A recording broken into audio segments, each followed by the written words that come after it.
Say hello to your shadow, empowering yourself through choices. What is the shadow? The shadow self, also known as shadow aspect or shadow archetype, is a concept that was first coined by Swiss psychologist Carl Jung.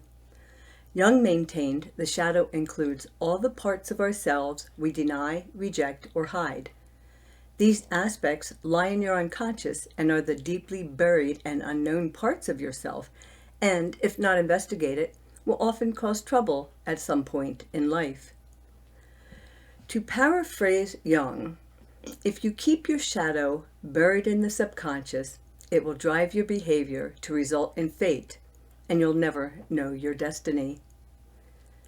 For the most part, shadow aspects are comprised of all the undesirable beliefs and thoughts we learned in early childhood. As children, we did not choose to accept these beliefs. We were indoctrinated with them. We were like a blank sheet of paper, and there was nothing with which to compare them. This is how the process of indoctrination begins. Eventually, we tossed everything we deemed unacceptable into a box where they remain hidden beneath our conscious awareness.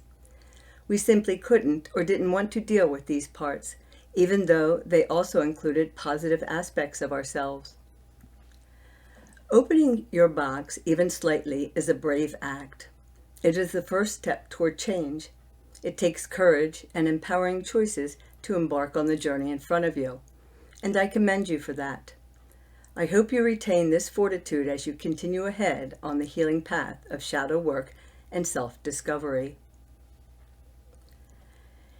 Here are several situations that you may or may not have experienced to one degree or another. Perhaps you were yelled at and punished for making a mess with your crayons, coloring books, or toys as a child, or you were told you were bad, worthless, and could do nothing right. What happened? You grew up with the feelings of not being perfect, judged, and inadequate, and were harsh on yourself. You set high expectations or became a people pleaser.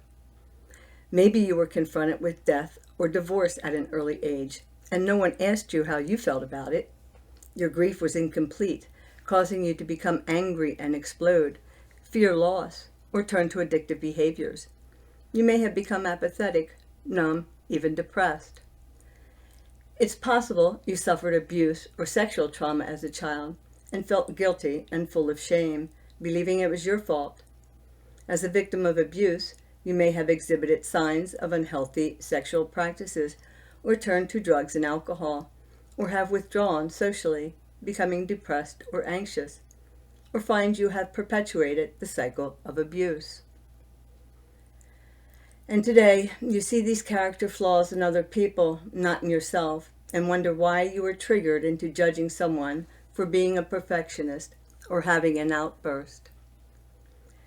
These are a few cases in point of how the shadow controls your behavior and drives your life, and you aren't even conscious of it. And it depicts the current state of your reality. If you don't like your reality, pause for a moment and ask yourself, am I where I want to be in life today? Please print out the downloadable list of shadow aspects next. Then we will take a more in-depth look at one of the situations I just described in the following lecture.